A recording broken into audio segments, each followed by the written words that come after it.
Good afternoon and welcome to Who's Right. Today we have as our guest Governor Scott Walker of Wisconsin, and we are delighted to have him here. And hi, Scott. Good to see you. Good to see you. Yeah. Scott, I have never seen a governor go into action the way you did once you took office. You knew what your plan was and you went after it and you put it into action and went to town. And I can't imagine what it was like all of a sudden just having the walls come down around you. I mean, it must have been crazy. Can you tell us a little bit about what it was like to have those 14 senators flee and then have the violence come around you and the upheaval at the Capitol? Can you tell us what Sure. that one? Well, it's interesting early on, because you're right, we took action right away. And people, even before all the national attention, remember early in February, even before our budget reforms came out, I had a national reporter doing a story across the country come in and talk to us, and he said, most governors haven't even found their office. Most lawmakers can't even tell you where the bathroom is in the Capitol. And here, you guys have passed some of the most aggressive pro-jobs agenda in the country. It's true. And so why is that? What's motivating that? I said it was real simple. I spent about 18 months in the job interview leading up to November 2nd. And as part of that, I laid out what I thought were the real challenges. I think the state was facing a fiscal as well as an economic crisis. And so, like any good potential CEO, I said what I would do, and then when I took office January 3rd, I didn't wait. We didn't wait a month, we didn't wait a year, we didn't wait 6 months. We started right away, and we did things like changing the tax climate for job creators. We cut through the costs of regulation and litigation in the state. We made it easier for health savings accounts. We did all those things right away, and then of course we tackled the budget, where 2 years ago, Jim Doyle and the Democrats in charge of the legislature had the largest structural deficit ever. We inherited a $3.6 billion deficit. We did all that right away. I know. And so the reaction I thought would be, per your question, I thought we'd get a little pushback. Anytime you challenge the status quo, there's going to be people upset about it. But I had no idea the national attention. Eventually you saw, about a week or two in, you saw national big government union bosses coming in, shipping people in from DC and Chicago and Nevada and New Jersey. And we just looked at it and said, they can be here, that's fine, it's America. Yeah. But we weren't going to forget the 5.5 million people in this state who pay taxes, who work hard every day, and who ultimately want us to get the state working again. Right. So you basically just said, let them be here, let them do what they want to do, and even though they were bringing in busloads of people, and you just continued on doing your work. We said, stay steady, remember that, I think it was probably almost 30 years ago that former Governor Lee Sherman Dreyfus said that he had a great sense of humor. He said Madison was 30 square miles surrounded by reality. And in this case, in the midst of all this, obviously there's plenty of people in Dane County and even in the city of Madison who understood what we were doing and why. Right. The reality was, for the people in and around the Capitol, there was a feeling as though everybody was against what we were doing. There was at some point anywhere from 70 to 80, sometimes almost as many as 100,000 people there. But you put that in perspective and realize that there are 300,000 public employees in the state at both state and local levels, and there's 5.5 million people in the state. I said, you got to put that in the right perspective. As I went around the state of Wisconsin, and that was one of the best things I did, was to get out of the Capitol, get away from all the protest, and go elsewhere. And what I found is, whether it was rural or urban or suburban or anywhere in between, overwhelmingly, including a lot of public employees and teachers, people understood what we were doing was more about the next generation than it really was about the next election. And that, while it got some political intensity, what we really asked for was quite modest. I see. So that sort of built you up and gave you more courage to just keep going on. Oh, yeah. I'd go a couple of days. I flew around to get to 4 or 5 markets in one day to talk about what was going on. I had times where I'd get off the plane and literally mechanics would come up to me, guys who didn't know we were coming, who weren't politically involved, and they had me notes where all the mechanics in the hangar would sign it and say, Governor, we're with you. Oh, that's so great. Notes like that, inspiration like that, fabulous. people telling us they're praying for us and our family and our lawmakers. In the end, I think people recognize that for too many years, politicians, in some cases in both political parties, had ignored the problems, pushed them off to the future, Right. And what we were doing was, about saying, we can't pass a credit card bill on with hundreds of millions of dollars that our kids can't pay off. We're going to cut up the cards, pay the bills, and hand our kids a better state than we had before. Right. You were standing up and being courageous. Well, with dignity. The irony is that in politics, you're courageous for doing what you say you do. Everywhere else in life, it's expected, right? In business and life, in every other facet of what we do, doing what you say you're going to do. In our case, we said we'd balance the budget without raising taxes, and we do it in a way that protected core services. So to protect our seniors, to protect our kids, to pass on our government in a form to the next generation in a way that's better than we received it. Those are all things we said we would do, and that's exactly what we're doing. But for some, and it really boils down to these folks in Washington who more than anything don't really, in the end, truly care about workers. What they want are the union dues that they automatically get under the BAS system. And we've said no, they should have a right to choose. Right.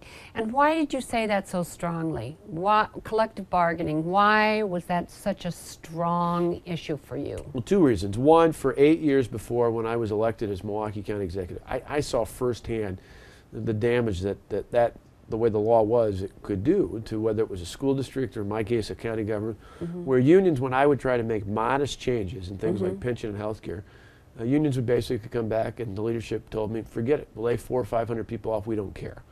Well, to me, that just seems, it's not only is it not good for the employees, because in this economy, I don't want to see anybody laid off. Right. But the other part is it wasn't good for the taxpayers. It wasn't good because it affected services. It was a drain on the taxpayers' funds. And so out of that personal experience, I saw, not only firsthand, but I could see the benefits. What we asked for, knowing that we were going to have a tight budget, we inherited a $3.6 billion budget deficit. I knew we'd have to make reductions. And unlike nearly every other state across the country, where there's governors, both Democrat and Republican alike, cutting literally billions of dollars from schools and local governments and programs, I said I wanted an alternative. To me, massive layoffs or massive property tax increases, neither of those options were acceptable to me. So instead, we protected middle-class jobs, we protected the local property taxpayer, and said a better option is to ask for a very modest, maybe bold politically, but a very modest request. We're asking for a little bit for pension and a little bit of a contribution for health insurance premiums. In both cases, far less than what the average middle-class taxpayer is paying. Of course, yeah. Well, and were you sure that you were going to hang in there long enough to get it? Were you? Well, I've been battle tested. Did you make up your mind that you were not going to give up? Well, I knew in the end if we failed, this would set back not only the state, but this would set back all efforts of local governments as well as state government, and little I didn't know, other state governments across the country. Because if they'd won, these national labor union bosses who really put the heat on, were the large reason why those 14 left. I mean, I think if push comes to shove, they'd tell you the truth was that was the motivating factor. All this pressure from the national big government labor union leaders out there who said, this is a fight, and it's why they've shifted their money from Washington and they put it here in Wisconsin, and they put it in November, they're going to be focusing in Ohio. Those two states, they've said repeatedly, even as recently as this past week, the FLCO and other unions have said they're going to put the focus here because what they really want is to keep their hands on the automatic union dues and the automatic mandatory membership in the unions. That's not the right answer for workers. If workers had the chance to choose, if they choose not to join that union, they may very well want to take up to $1,000 that they pay in union dues and apply that for health insurance, of course, or for their pension. Whatever. But are you saying that the union influenced those 14 senators? Well, I think there's no doubt about it. That's flee where the the pressure state? What I think is we found, talking to a couple of the more reasonable members, trying to get them to come back during those 3 weeks they were gone, repeatedly it was clear that they'd go back to their caucus, and there was a core group who were reinforced by the national labor leadership that they didn't want to ever come back, that they'd stay out as long as it took. It was that important to them. It didn't matter what other measures were coming up, what other issues were out there, that in the end, they were going to hold out as long as it took, because that was such a defining issue, and politically they were so beholden to these groups that's how far they'd take it. And what was the union offering that was so enticing that they would? Well, I think for the hardcore, for the very liberal members of that caucus, they understand that those unions were the people that got them elected and others like them elected. They're the political money behind those core liberal state senators, and in the end, they were going to stick with the people that got them in the office. How did they feel about the violence that was being caused because of they that? just ignored it. I mean, the interesting thing is that we stayed steady. Throughout all this, I tried to stay focused on the issues. I mean, one of the most interesting things to me is all the talk about being polarizing and things of that nature. You look at, and I've met the last couple of weeks, almost for a month now, I routinely go out in our Read to Lead initiative, where I'll go out and read the second and third graders. And then I'll go to public schools when I'm there and meet with teachers for 45 minutes to an hour. And it's interesting, the mix. Obviously, some people are just very lockstep with the union. Doesn't matter what I say, they're not going to be interested. But many others are quite interested. But I almost always get a question where someone will say, why are you attacking teachers? And I say, with all due respect back to them, I say, I'm not. I love teachers. My kids both go to public schools. I went to public schools. Some of our best friends, some of the people we respect the most in our communities are teachers. The only attack on teachers are the ones that the teachers union and other unions have generated to try and further their agenda, because you can't find a single clip, a video clip out there, and obviously these days there's anything I say or do is on YouTube somewhere. You can't find a transcript, an interview anywhere else there where I've said anything but good things, not only about teachers, but for all of our public employees in the state. I repeatedly thanked them, encouraged them, supported them. What I've said, in the end, our reforms for teachers and state and local employees will actually empower the great employees, the good employees, to be paid for performance and weed out the ones who aren't living up to those expectations. But we pointed that out throughout this process. We laid that out there. It's been interesting, though, when you look at the protesters, when you look at the people who were in the Capitol and other events, the unions have inflamed that. Their very own unions are the ones telling them they're under attack. I think the average citizen, if they look at the facts, they say, asking public employees, government workers, to pay a little bit for pension, a great pension that they have, and a little bit for health care, which both of those things I'll pay myself, so I'm not applying something to them that I don't apply to myself. But 12.8%, most middle-class taxpayers in this state pay over 20% for their health insurance. Great example, I've got a brother, younger brother, great guy, works as a banquet manager for a hotel in Brookville. He works part-time as a bartender. His wife works for a department store. They got two beautiful girls. They're a typical middle-class family in Wisconsin. He pointed out to me throughout this entire debate, he's paying more than $800 per month for his health insurance and the little bit he sets aside for his 401k. He says, they're grumbling over a couple $100. I'm paying, 2-3 times that amount in the private sector. He says most of us in the middle class would love a deal like that. Now, that's not to begrudge them. Again, they're good, decent, hardworking public servants out there. But what we're asking for a pension and a health care contribution is not an attack. It's just not. It's just a little bit of sanity in the workplace. And it's sustainable. I mean, one of the things that I was pleasantly surprised with, I got about 250,000 emails and other correspondence in March alone, for example. Obviously, a lot of people frustrated, but the majority of those contacts were people in support of what we're doing. Many of them were from public employees. And they would tell me they understood that this was the right thing to do. In fact, one guy I remember was a 4th generation of a state government worker. And he said, I look around my office and I realize if you don't do this, I look at these faces, my coworkers, and realize some of them are going to be laid off if you can't balance the budget, not just now, but into the future. Well, unlike Jim Doyle in the past, who used furloughs and layoffs and reduced things, we can make these changes that make the government more sustainable. It gets our budget balanced, and ultimately, we can set up a system that will reward great employees. Well, the thing that really bothers me, and I don't know, is it just that they have no conscience? They have had violence in their homes, violence, vulgarities, they're been disturbed at work, their grounds have been disturbed. I mean, this is unforgivable, these actions. Well, it is remarkable. You just put in context, earlier this year, we had the really, truly unfortunate tragedy down in Arizona.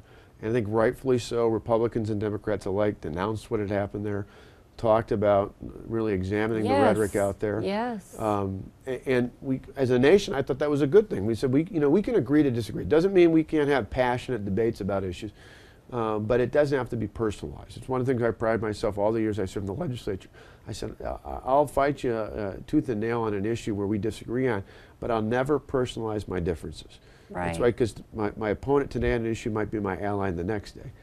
In this case, we never personalize our differences as well. We honed in on what we were talking about, and we made the case.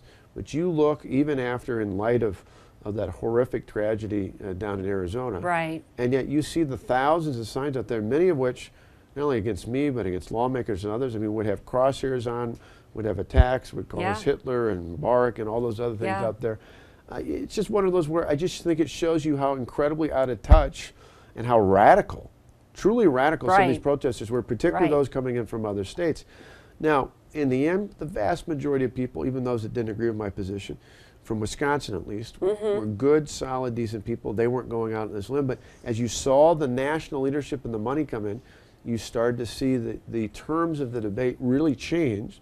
And I believe you saw it going from a matter of voicing their opposition to really an intentional effort to try and both politically and personally intimidate elected officials here in the state of Wisconsin. And I think, you know, in a free society, that is of grave concern. I don't care whether you're on the right or on the left.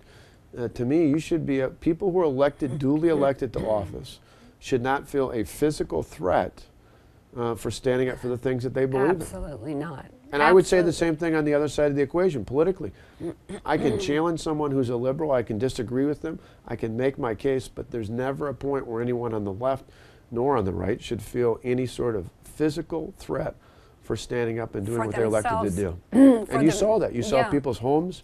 I mean, I had a state senator who talked about 6:30 or so in the morning, protesters rapping on the window of their house. Oh my goodness. You had people, another state senator who had nails put all over his driveway. You had people shaking cars and things of that nature. And again, it's just one of those where I think we looked at that and said, that's what happens when outside influences try to come in from Washington and other places and try and intimidate people. Now, the good news was, instead of intimidating these lawmakers, what it did was unite them even more so. You know, it's kind of like the old adage about, you know, metal. When you think of a sword and you think of being victorious, you know, that's molten metal. It can be formed as something even stronger in the end. And I think they were tested. I think they were united. I think many state lawmakers said, you know what? Nobody's going to intimidate me into what I do for the people of my district here in Wisconsin. Well, and that's a lot of it. It goes to you for your leadership in the forefront of doing this. And actually, you've become a national leader in all of the states that are going through the same issue in collective bargaining. It's interesting watching around the country. We stay firm. We listen to people. We made, you know, one of the things the media largely overlooked is we made some slight modification based on some very legitimate issues, technical issues that were raised along the way. But we didn't back down on the core principle that you can't push the problem off to the future. There's got to be a sustainable long-term answer that protects jobs and protects taxpayers at the same time. And to the extent that we became a national leader on it, you know, a generation ago, Tommy Thompson led the way with welfare reform and education reform. We've been a leader here in Wisconsin before. We can be a leader again. It is interesting, though. Paul Ryan and I often talk about this. We're about the same age, and we grew up down the road from each other. Oh, really? He was in Janesville. I was in a small town called Delavan. But it's interesting. We point out that, you know, again, why is it that in politics it's about the only area you can be in where just keeping your word and doing what you say you're going to do is somehow courageous? But well, yeah, because the opposition is always out there to get you. Well, and because cynically most people in the press assume that people say one thing in the election and then do something different when they take office. My belief is... Because some do. Well, and many do, unfortunately, and occasionally even some on the Republican side of the aisle. But in the end, I firmly believe, I was raised not only by my parents, but growing up being an Eagle Scout and on down the line, that you got to be trustworthy. You got to do what you say you're going to do, and in this case, act in the best interest of the people you represent. Yes. I did that for 8 years at Milwaukee County, a county that never had elected a Republican before, largely because there was a crisis. And in times of crisis, people want not just Republican or Democrat leadership, they want leadership, period. Right. And I think people crave that. And that's one thing you've always done. You've always stuck to your word, and you've always been honest during your campaign and after your campaign, and that's one of the things that I've admired about you the whole time through. But I wanted to ask you, what is your plan to proceed with the budget repair bill since it is now being held up in the courts? Right now, the Supreme Court has agreed, per our request, as part of original jurisdiction, to take up the case in the state Supreme Court. They're going to take it up the first week of June. If they were to act on that, they hear the details and then hear the facts, and then act quickly enough by the end of June, it could be resolved. If they don't, the budget itself is based on the savings. If we don't have the savings, the reforms we put in place, then our budget is like just about everybody else's around the country, where there's massive cuts to schools and massive cuts to local government. I see. And I've tried to avoid that. I've wanted to avoid the layoffs. I wanted to avoid the negative impact. So it's my belief that if the courts fail to act, the legislature's at a point right now where they'd be prepared to include that in the budget to make sure that by June 30th, when the budget runs out and the new one starts July 1st, those reforms are in place. So either the courts will act in June, or the legislature's likely to act by the end of June. Right. What do you think the chances are that it'll be? You know, I don't know. I'm not a lawyer, so it's hard for me to tell from a legal standpoint how quickly they'd act. I think if we had more time, I am absolutely convinced, having read the statutes. Again, I'm not a lawyer, but in the legislature, I had the audacity to actually read the bills and the statutes before I voted on them.